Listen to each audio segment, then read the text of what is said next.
It's gonna work like this. Okay. Hello. Baterayo. Okay. Yay! I kind of struggling with this mouse because on here. Can't you just press the arrow? Yeah. No, I just want to kind of do the. Okay. So, is there everyone? Yeah. Okay. Hello, everyone. Yeah, today is my turn, and it's gonna be a sort of illustration talk, but from my point of view. I'd like to talk a bit about myself, what inspired my art, and how I create stuff. Mostly, I'm gonna walk you through some of the projects which I love, that I created to develop my own style, and that made me discover myself. So, hey, what the fuck? Why is not working this shit? Wait. Working. Oh. Doesn't really matter now. Wait a sec. Okay. There's something wrong. Okay. This is awkward. I don't see the mouse yet. Yeah. Okay, let's start from this one. What happened? Yeah. Okay. Press present. Press present. What?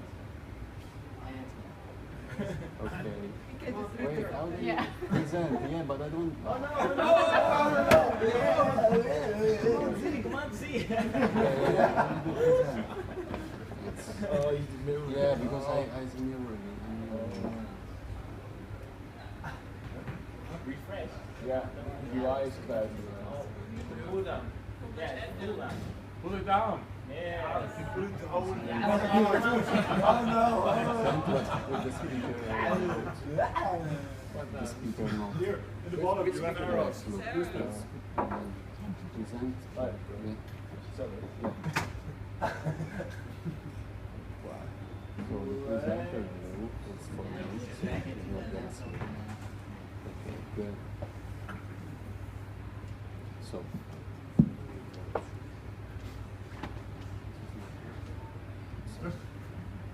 Arrows in there.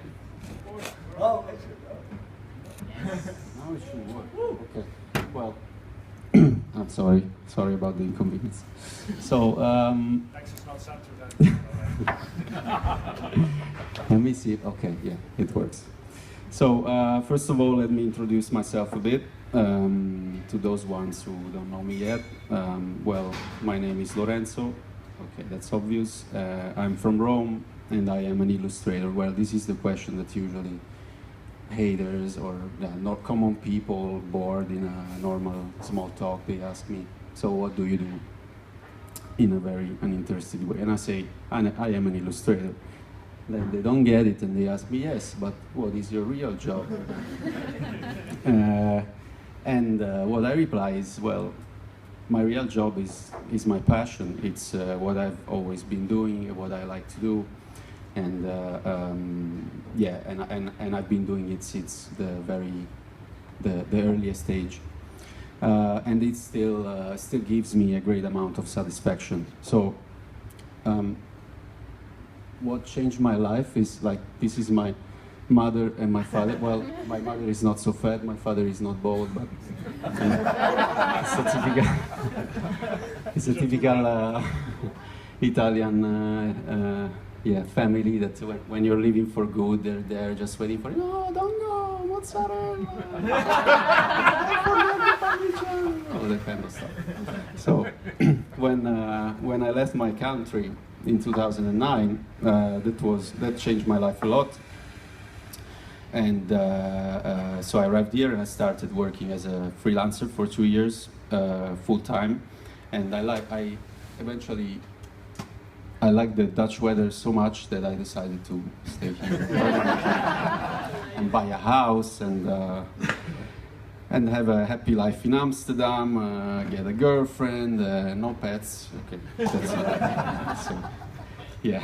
So now, yeah. Well, this is one of the most important thing of my life, being a clone. As you know, I have a twin brother, which is exactly like me, and he can draw exactly like me. I could never be myself. I was always or maybe he was the photocopy of myself, or the stuntman of myself, whatever you want to call it. Well, as a matter of fact, no, first of all, just a cute picture. Oh. You know, yeah, this is my brother. And this is me when I found out that I wasn't alone in this world. Or maybe it's the opposite, I don't know. I cannot tell the one from the other. You can ask my mother next time. Let's see what she says. So, Alessandro, my brother, and I started just copying and coloring characters since we were 5 or 6, something like that. And yeah, I couldn't even write my name properly at that age. But yeah, we were really drawn. We were drawing and we were drawn on Flintstones and Disney's characters. I guess this is Laurel from Laurel and Hardy. Yeah, it looks like a monster because it was the first experiment of character design. But yeah, we have always been into character designs, so that was eventually the path that we would have followed for the rest of our lives. Me in particular. Stanlio e Olio is the Italian version of Laurel and Hardy, and back then there were comic books about them, and I remember I loved them so much. And my brother as well, and we were copying them all the time, and I mean with quite good results. And I think we just loved them because we wanted to become like them. Not like the fat guy, but maybe more like of the other guy. But I don't know. Well, as a matter of fact, this passion for cartoon characters never abandoned me. And it's still fresh today. So this is just to show you the comics which we were reading when we were children, and this is the Italian version of Popeye, Braccio di Ferro. It's a very complicated name. Popeye is much more simple. Braccio di Ferro is like iron arm.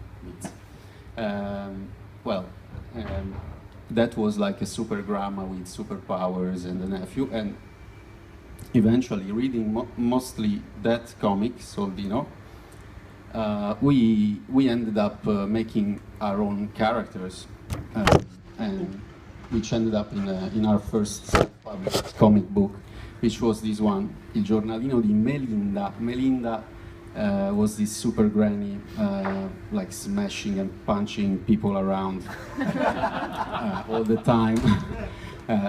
Because there was a lot of violence in Italy and crime at that time in the 80s. So yeah, there were, no, I mean, I'm joking, it's okay. So it was entirely drawn in a school book.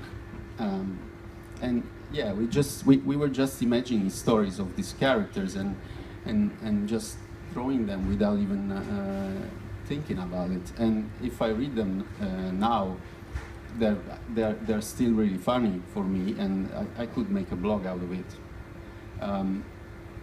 So this was my very first comic book, and very not so innocent actually, not so naive, because there was a lot of violence in it. But well, I cannot tell which drawings were my drawings and which drawings were my brother's drawings,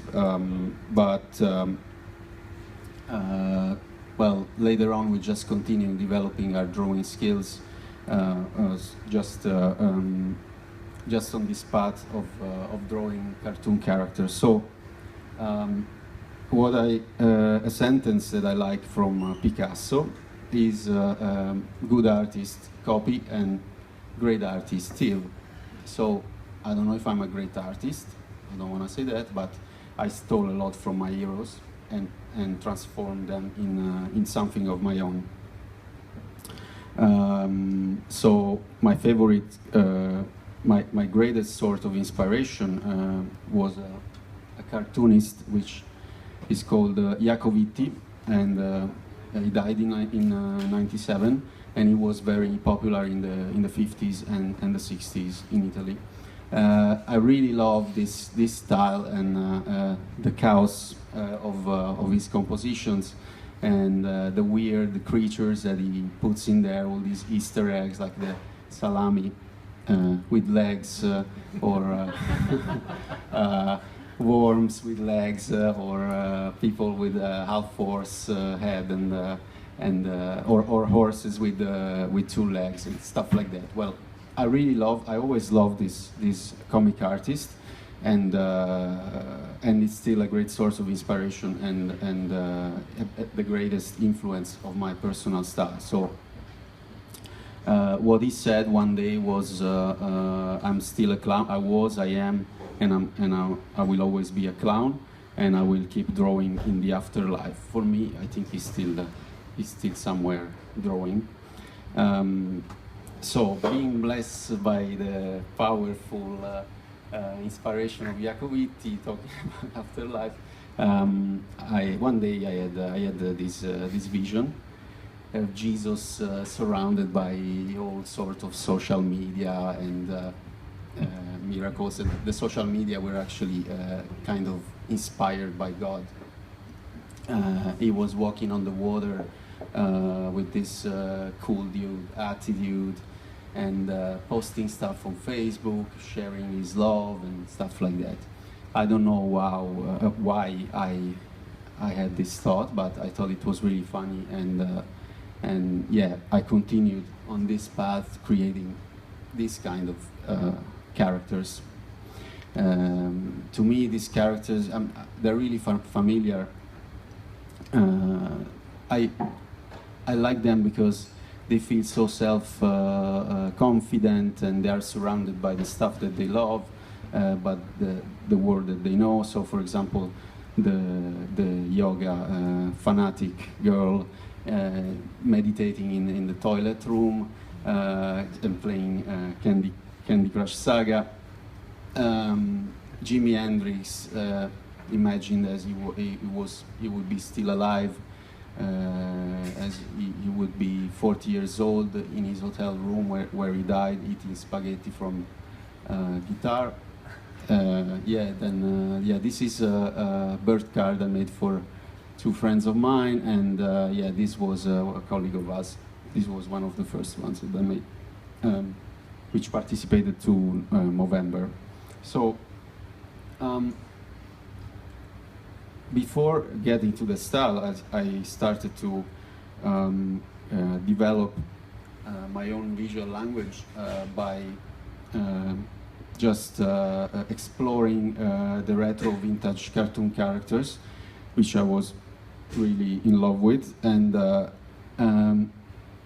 I had this great idea. Well, this is very obvious, pizza. If I think about myself, I mean, if you think about myself in a racist way, what can you think about? So, pizza. I found this leaflet on the internet, not on the street, and it was a vintage leaflet of Pizza Hut. I loved it so much that I thought, hey, why not making a leaflet or a brochure about myself, like pretending to be a pizza delivery store new in town, and but instead of delivering pizza, I was delivering fresh characters, delicious, I don't know, illustrations or animations and kind of stuff. So this was the final result. Like it was a folder, and you would open the folder, and inside there would be like a recipe for a pizza margherita with the wrong timing, like never follow this recipe, because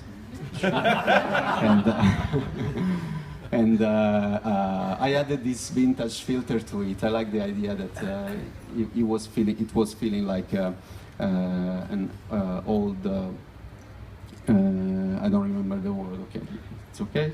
So, an old print.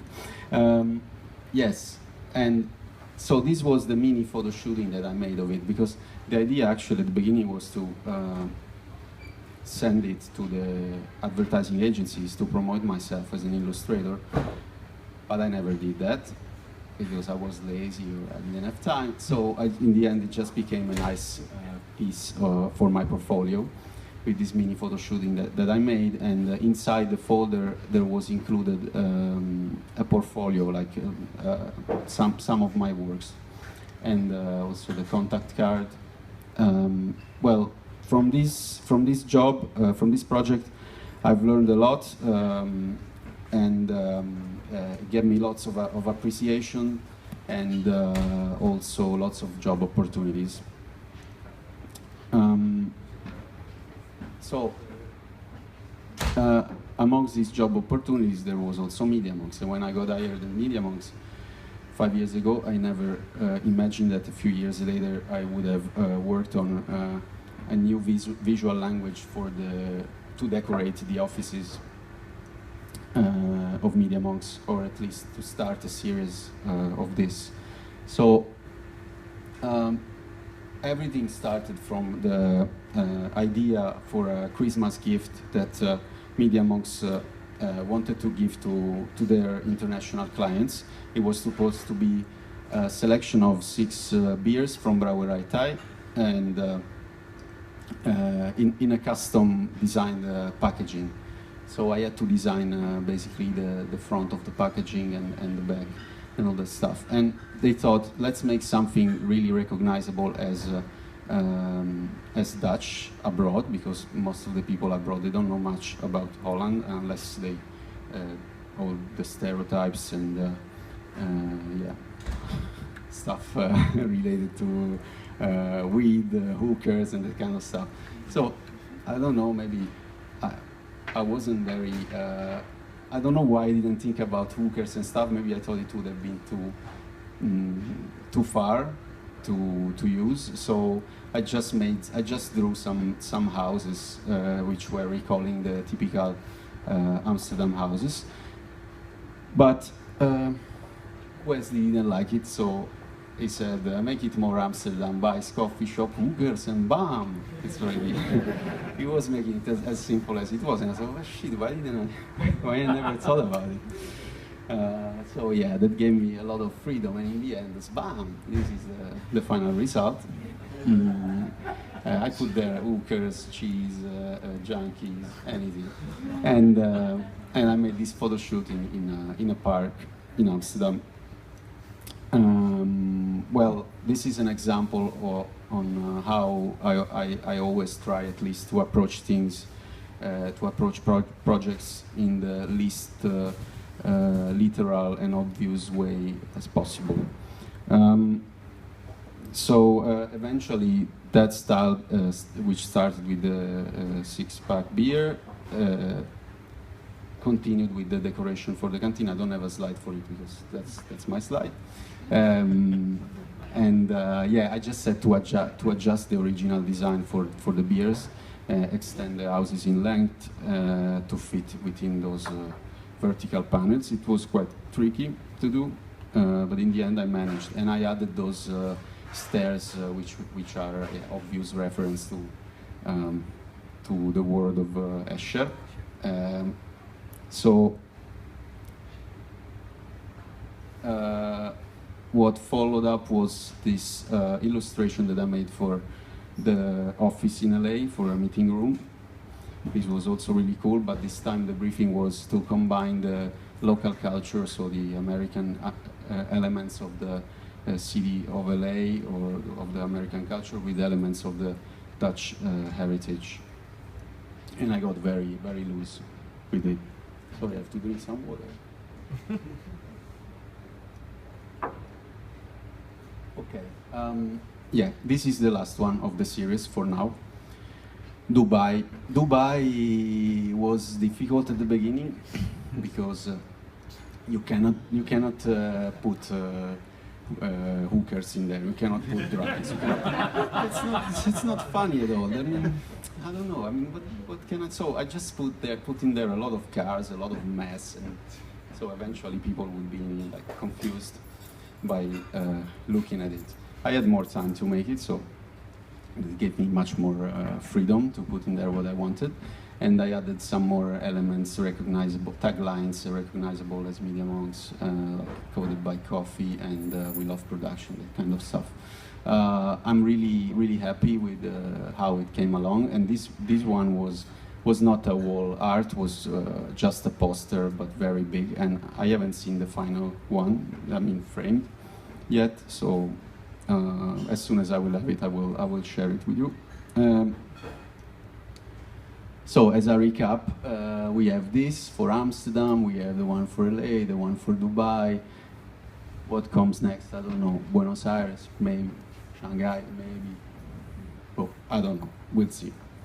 I hope it will continue. So I want to talk about a very uncomfortable project.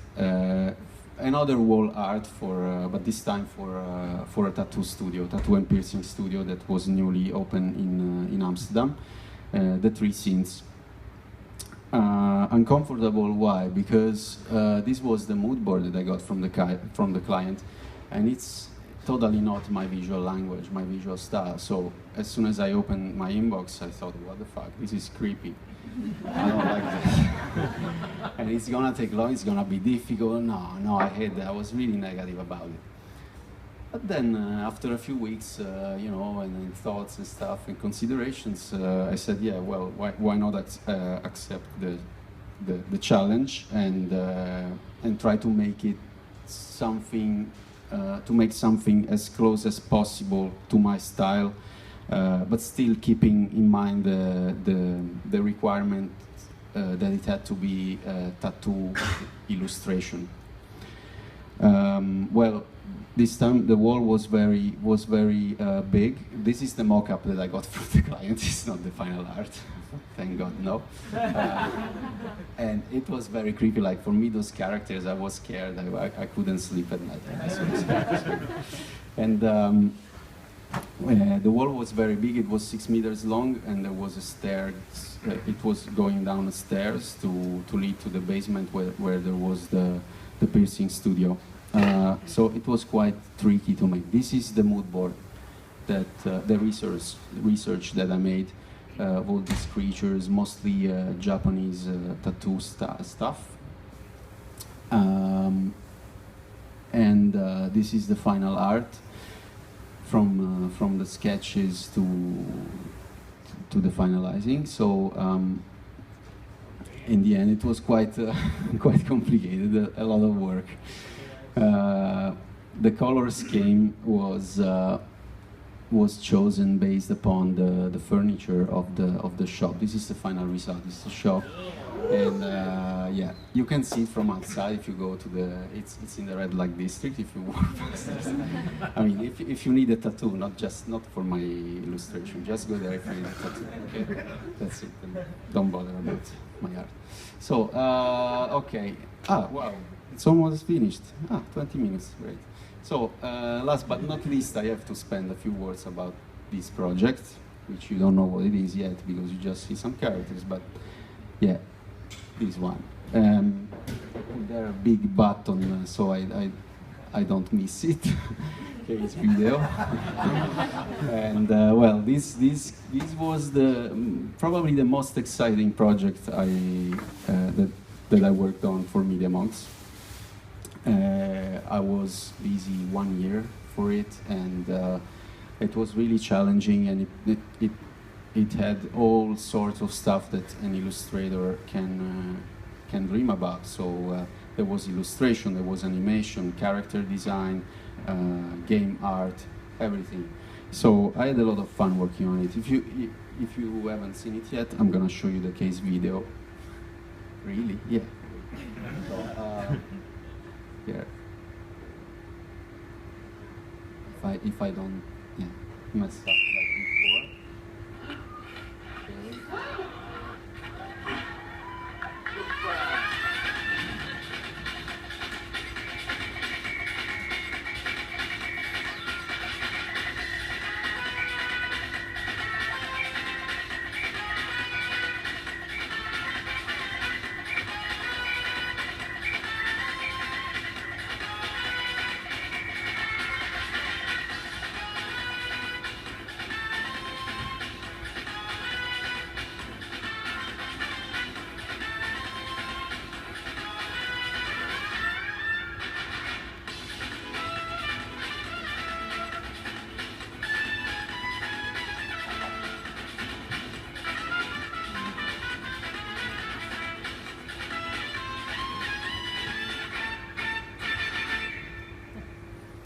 So that's it, the whole project in a minute. So, okay, wait a second, presentation slides, yes. No. So, well, for this project, there was a lot of character design, as I said. This was the first mood board. Actually, the briefing was to create two mascot characters that would represent the whole campaign, and it would be featured in animations, bumper animations for YouTube, and that would have been used for the games as well, but in another version, more scalable, more simple, more iconic. So together with Vincent, we worked on this, and we developed a style that that had to be close to the visual style of Google. So simple, flat. Well, this was my first exploration, my first research. I thought immediately about the Google Olympics, the doodles for Google Olympics, and I really like these kind of colors and the characters. But I wanted to stay a bit far from it because it was already done.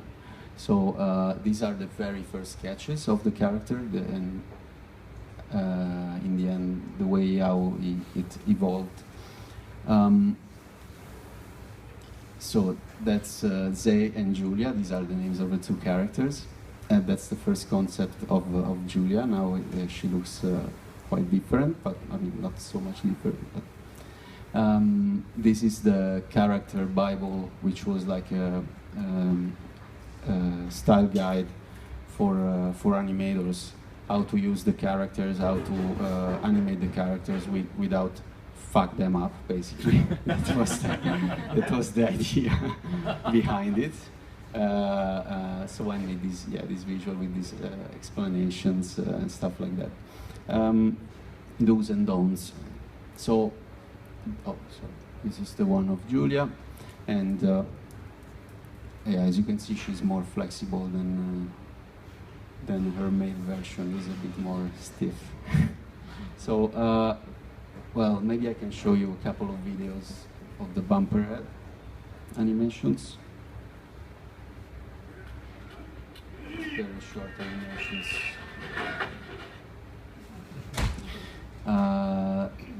And there is another one. If I can. Let's do like this.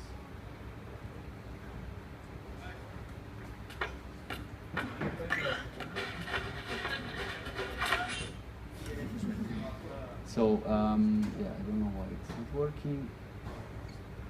Okay. Eventually, we received from the client this awesome gift. They made action figures or pencil holders of my characters. So it was amazing to have them on my desk and to be able to touch them, you know, like my little babies. So that was a great gift that I got from the client.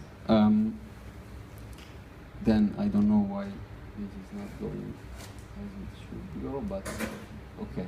In the end, I was sent to Brazil, and I was spending the whole day taking selfies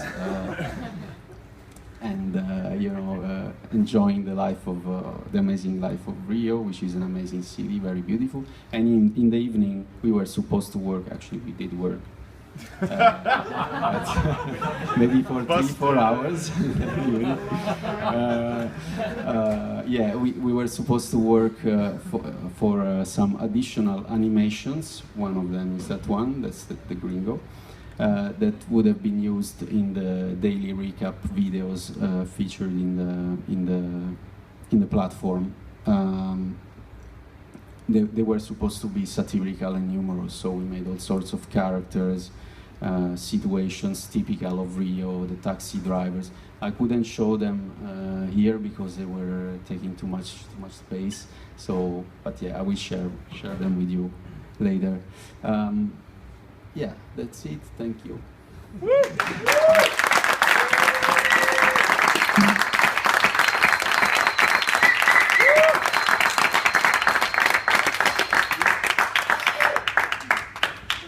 Bet. Next time in Italian. Nice man. Very